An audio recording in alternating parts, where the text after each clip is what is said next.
Welcome to the Trauma Therapist Podcast. My name is Guy McPherson. I interview incredible people who've dedicated their lives to helping those who've been impacted by trauma.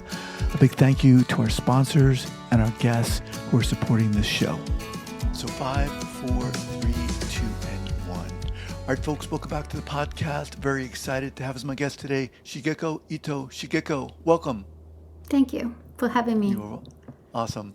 Shigeko is a Japanese-born educator and mental health advocate with a PhD in education from Stanford University. She's the author of The Pond Beyond the Forest, a memoir exploring childhood emotional neglect, intergenerational trauma, and the long path toward healing.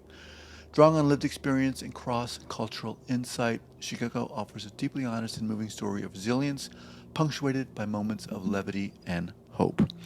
All right, Shigeko, before we get going, share with our listeners where you're from originally and where you are currently. Okay, I was born and grew up in Japan, but I moved to the States when I was 22, and I've lived here in the States for over 40 years, and I'm currently in Seattle. Okay. Shigeko, how does all this start? Oh, okay, so it's a long story. It took me a very long time to complete this manuscript, but it all started, dates back to when I became a mother.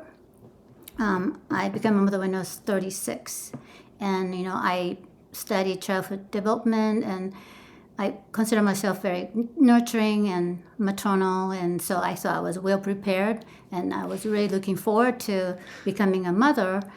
It turned out I had a lot of challenges from the get-go, and because I knew what the neglect has done to me as a child, but I didn't have any blueprint as to what is good enough to be, what is good enough to provide parenting and all that stuff.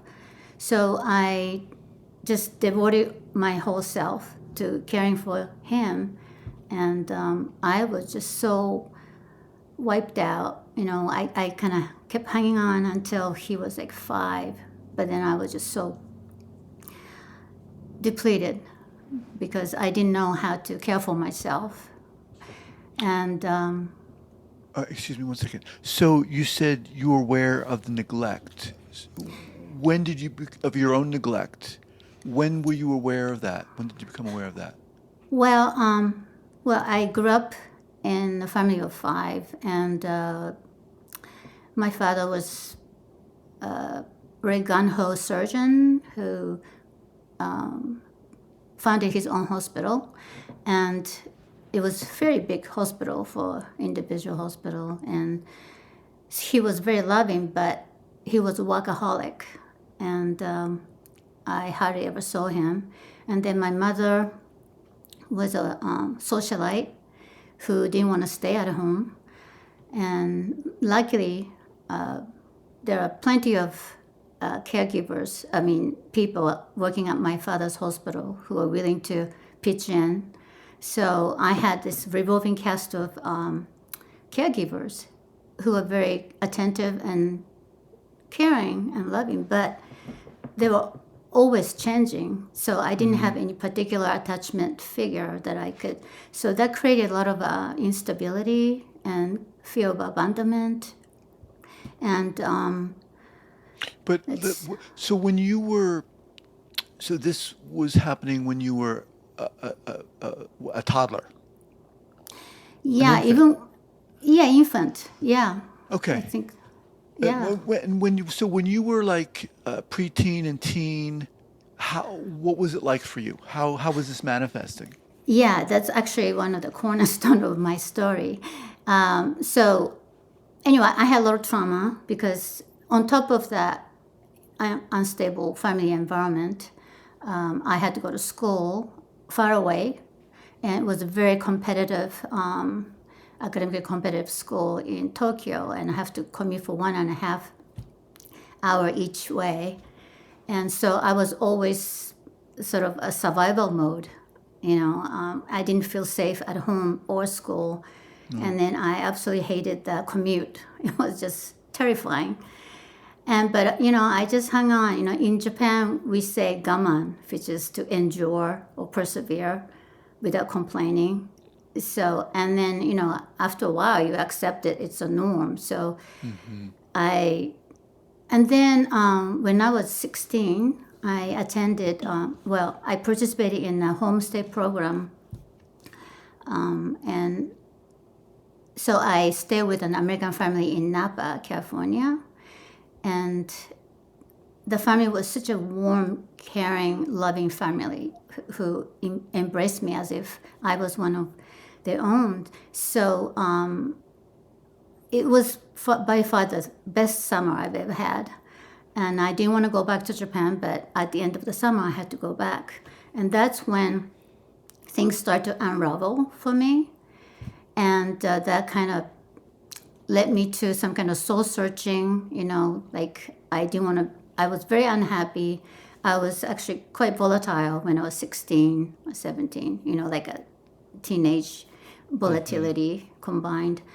And so at some point, did, I got so absorbed in like a soul searching mission. And I wanted to find out the meaning of life and, why am I here and all this stuff. And that kind of led me to some kind of a manic episode. I, for about a week, I kept reading the Bible and the Buddhist books, philosophy books, and I wasn't sleeping much for about a week. Mm. And then, so my family had no idea what was going on because we were not communicating. We didn't really talk to each other much to begin with. We not nothing like checking in on each other, and so they freaked out. They thought that I was losing my mind, even though at the end of the soul search, I thought I was enlightened and I thought I found the answer. Like, oh, I have to just follow the spiritual guidance and God and all this stuff. But because my parents had no idea, one time my brother, who was also a doctor, came with a syringe, and it turned out to be a tranquilizer. Wow. And I told him that I don't want that, but I didn't know what he was. But he gave me a shot anyway. And then several days later, I woke up in a strange mental hospital room. And that's when, they didn't know what was going on, but they just treated me like I was schizophrenia patient. So I was bombarded with antipsychotics. So it was, Whoa. yeah, it was very traumatic experience. So that was very difficult experience, but at the same time, there was a silver lining during the hospital because all the doctors just pointed to my family dysfunction and disconnection of the family as the source of my problem. And they did not use the word emotional neglect, but I kind of knew, I felt kind of validated that Mm. it was like a normal reaction to abnormal circumstance kind of thing. How did they But know about that? Did you share that with them?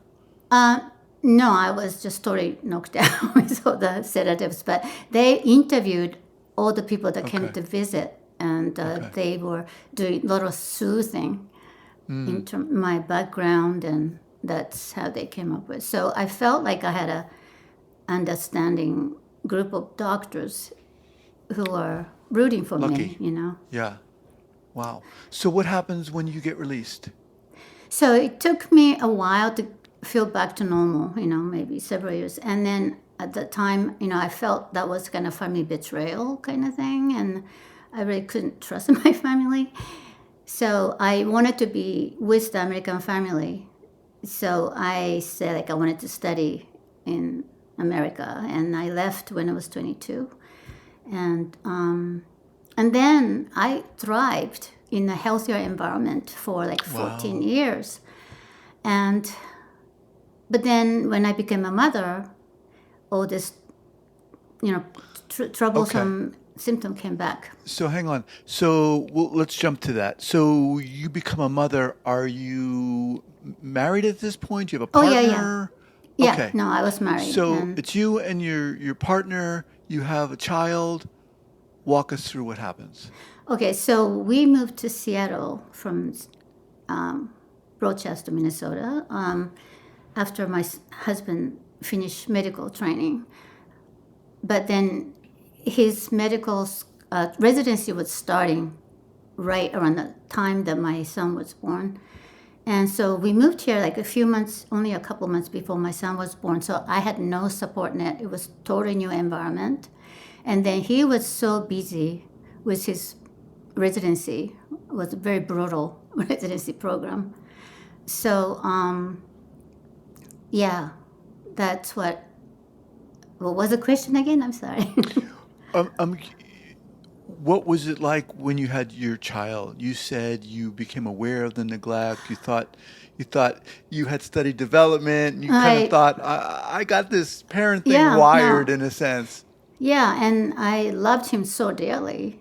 I just wanted everything in my power to give him a stable foundation and everything. But when you don't have the blueprint and you don't know how much is good enough, you can actually go either way. I think you can even repeat the same mistake that my mother had made, or you can go to the other extreme.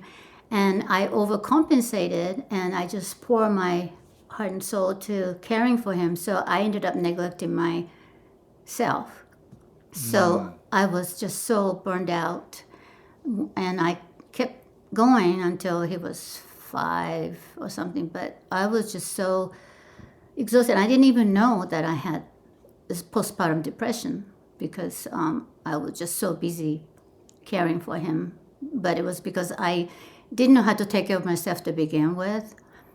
When you grew up with a childhood emotional neglect. I mean, sorry, but when I was writing this book, I didn't know the conceptual framework and the language of attachment trauma or complex trauma.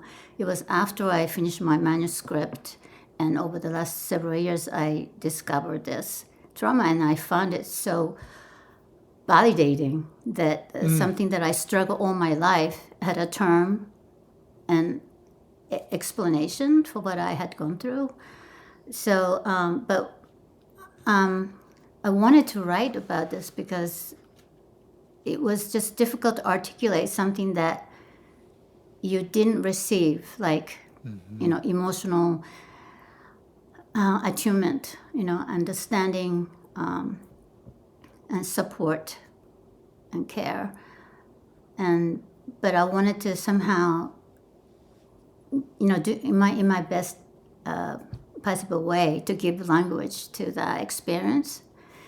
And so over time, at its core, my memoir is a long journey of self understanding and make meaning of a lived experience and Hmm. reclaiming my voice after early trauma. And so I realized that there are a lot of other people who may have this experience because I didn't know anything about it. But then it totally made sense that when you have this early trauma, it actually wires our brain and nervous system in a way that is very becomes susceptible to hypervigilance and all kinds Hmm. of other adaptive strategies that. Let me interject here for a second. So you talked about when you had your child, and I thought this was very well put. Sometimes you can go either way. When you come from a childhood of neglect, sometimes you can go either way of kind of replicating what was done to you or neglecting yourself, which kind of happened to you. At what point, Shigeko, um, did you start to think, I want to write this manuscript? And what were you doing? Were you working professionally during this time?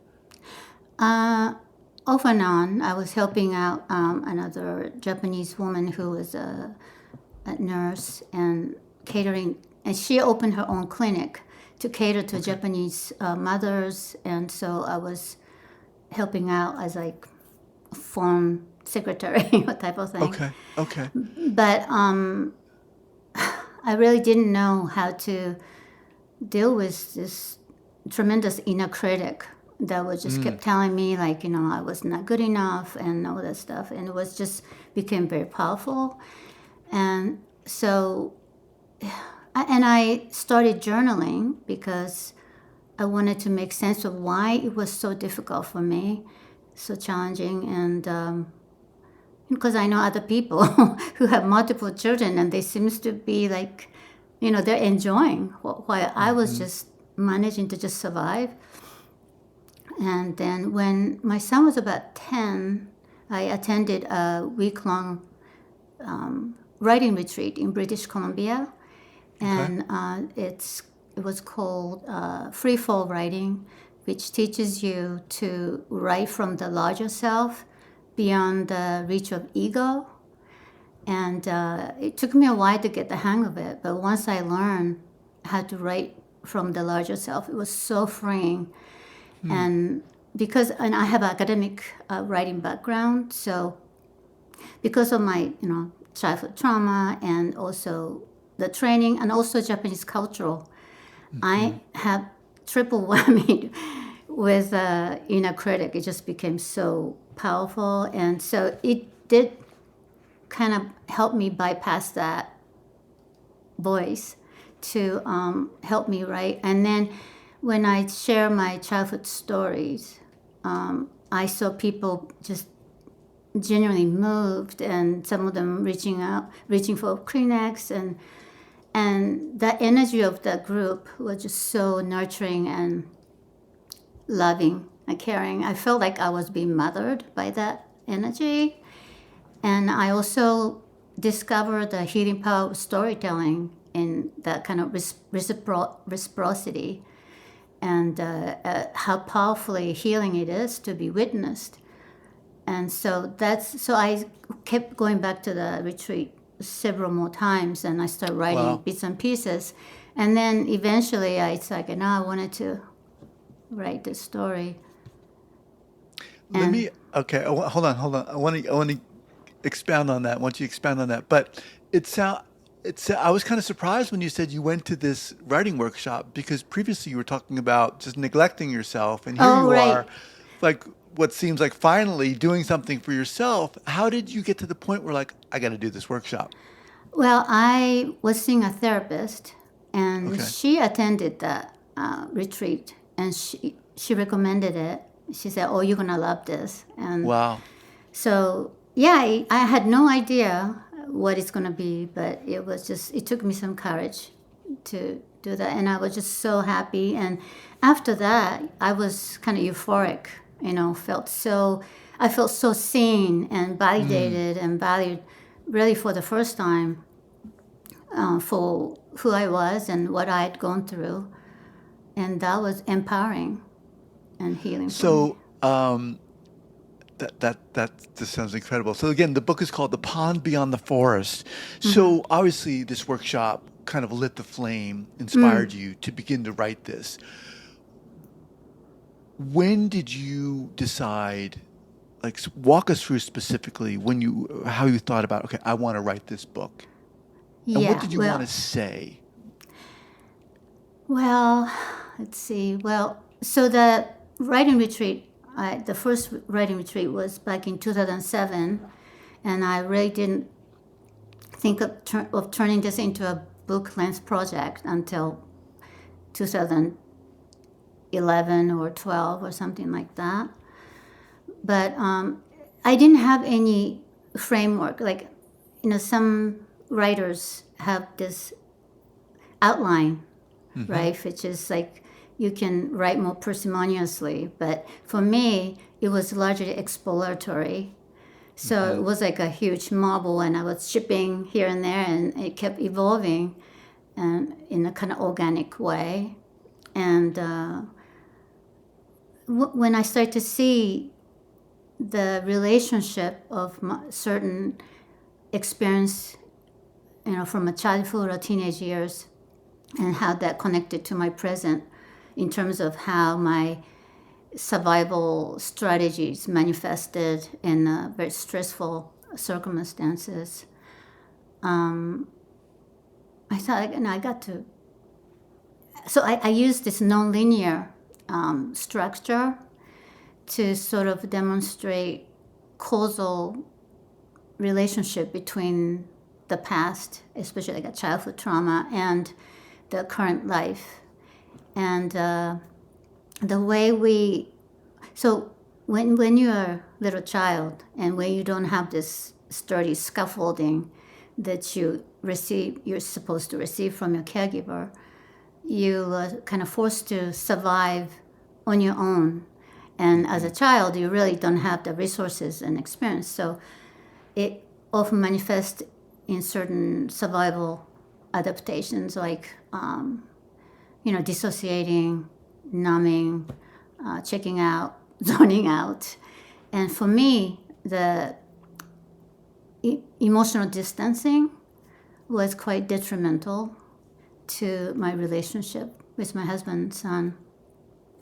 So it was like I wanted to share this experience to help other people with similar experiences, because even though child neglect is something invisible and it's often overlooked and dismissed, even by people who carry, like myself, but it has a serious consequences, just like other type of childhood abuse, child neglect. I mean, physical or sexual abuse. It can leave a very strong blueprint of how your life is going to be, like trajectory.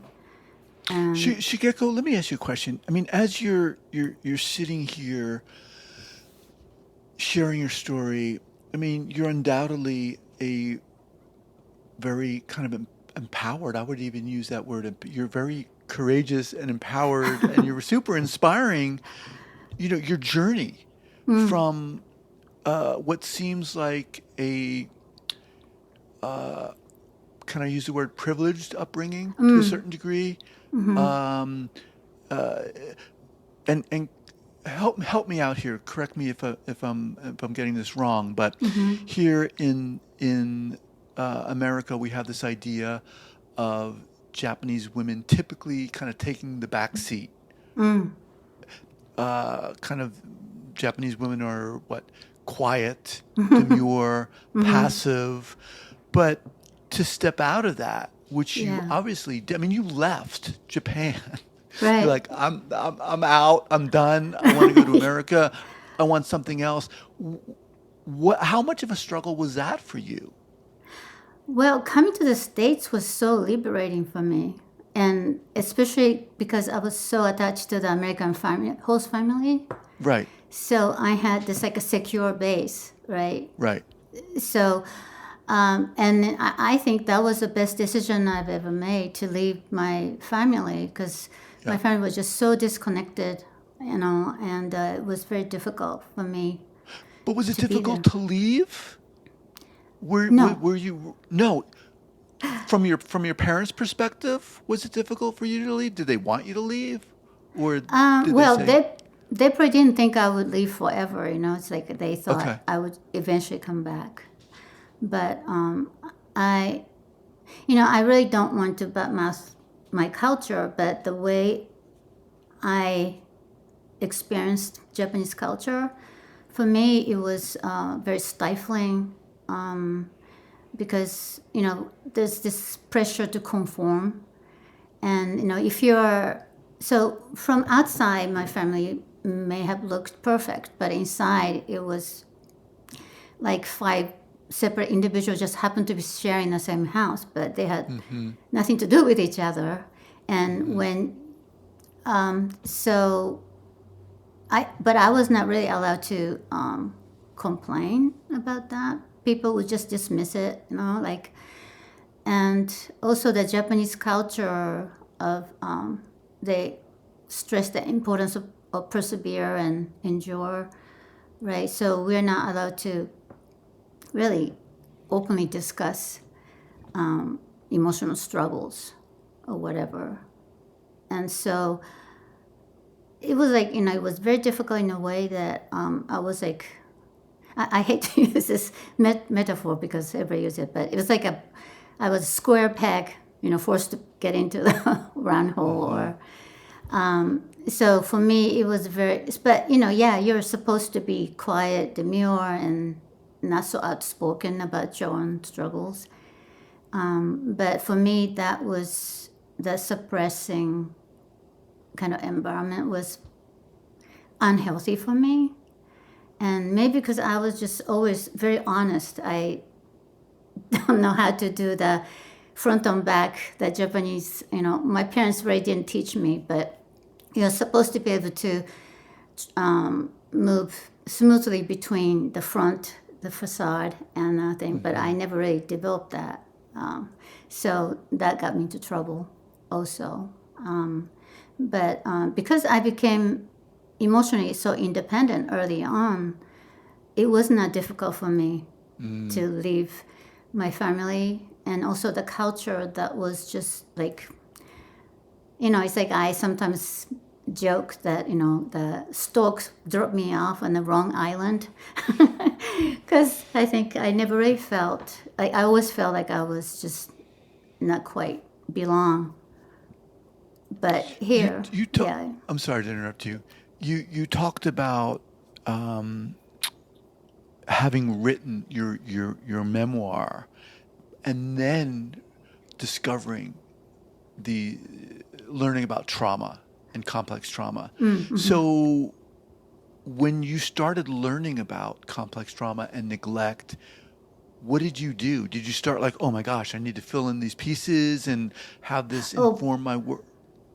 no, I didn't change my manuscript at Oh, you all. didn't? Okay. I included in my preface that, Okay. it was after I reflected on what I'd written, how my, origin of the, you know, origin, definition, and the symptoms perfectly matched mine. And, but I did not change anything because I thought the experience itself would speak for that. And so, in a way, it's like a longitudinal case study of childhood emotional neglect because it runs across my lifespan because of the theme that I chose. And so, yeah. How has you talked a little bit about your relationship with your husband, and not to get too personal, but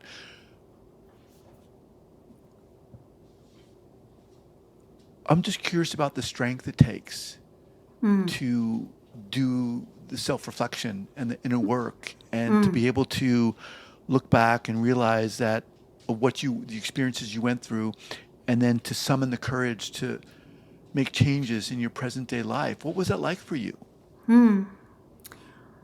Well, yeah, I was particularly brutally honest about myself. So there are a lot of not so nice qualities about myself, but I realized that kind of a reflection really helped me create some kind of distance from my reaction and the experience and the reaction, and help me see things from a larger perspective.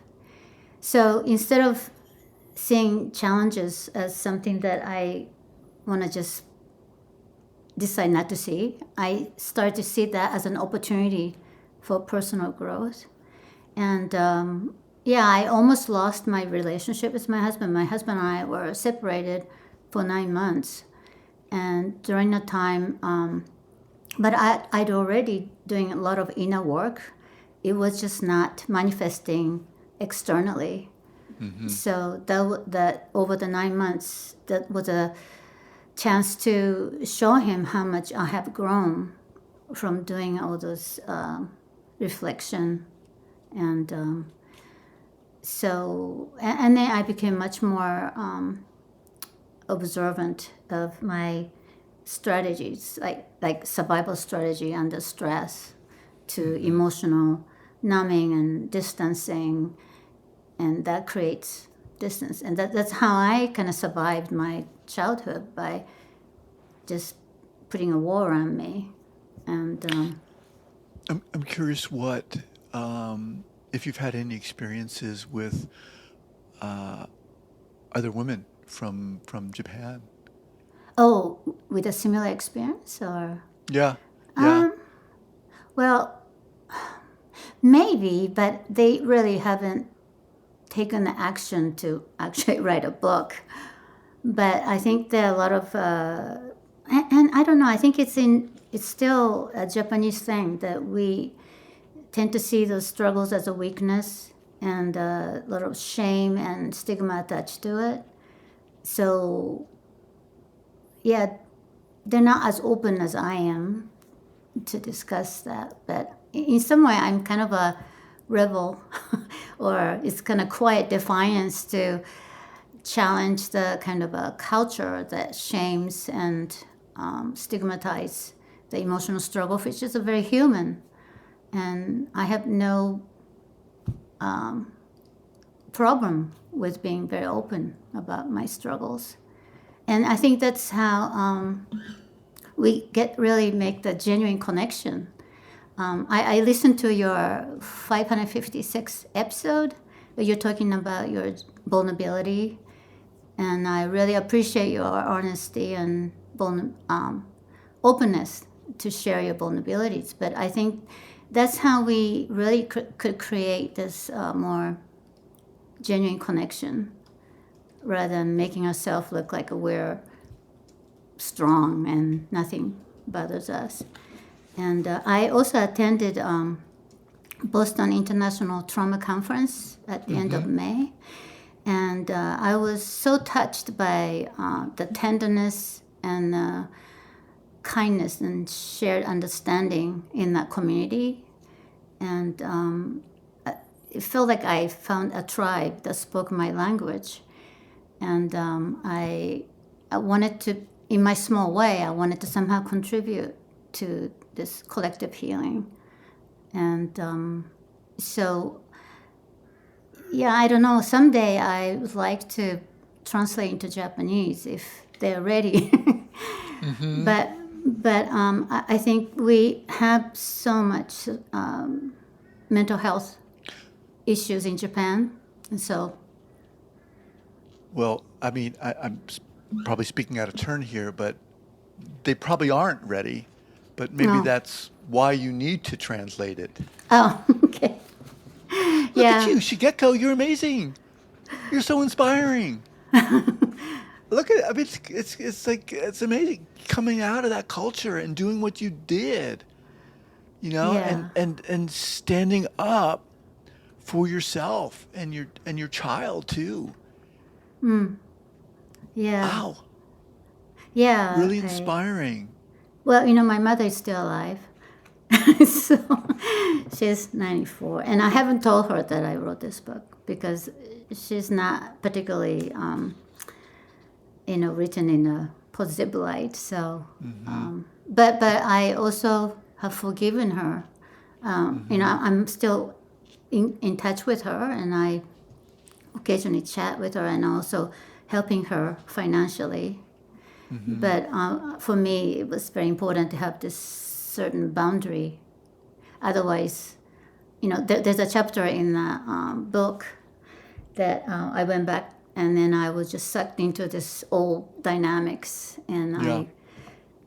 so yeah, eventually I'd like to do that. And my audiobook is coming out, by the way, in a few Oh, few exciting. weeks. So, Awesome. Are you doing it? Well, I started to doing that, but I just don't have any acting experience. So it was so flat, it didn't work. So I looked for somebody who would become a great fit. And she's also Sure. Japanese American, and she knows how to speak Japanese. So hopefully it's going to be very engaging. So, Awesome. but the Japanese version would be a while, I think. I just wanted to see how it does here first. Yeah, awesome. I'm looking forward to that. So again, the book is called The Pond Beyond the Forest. How do people learn more about you, Shigeko, and learn more about the book? What's the best way? Okay, so the book can be, you can find the book anywhere the books are sold, but my website, you can learn more about the backstory and all, everything behind. Under my website, www.shigekoito.com, SHIGEKOITO.com. Okay. And yeah, we go from All right. there. And we'll have all that linked up here at the show notes page at the traumatherapistpodcast.com. Shigeko, pleasure having you join me. Pleasure speaking with you and meeting with you. And just, like I said, so inspiring. Oh, thank you so much. Really, and excited to help you get this book out there. Again, it's called The Pond Beyond the Forest by Shigeko Ito. Thank you again for being here. We'll be in touch. Thank you. All right, Thanks so much take for care. having me. Okay, bye.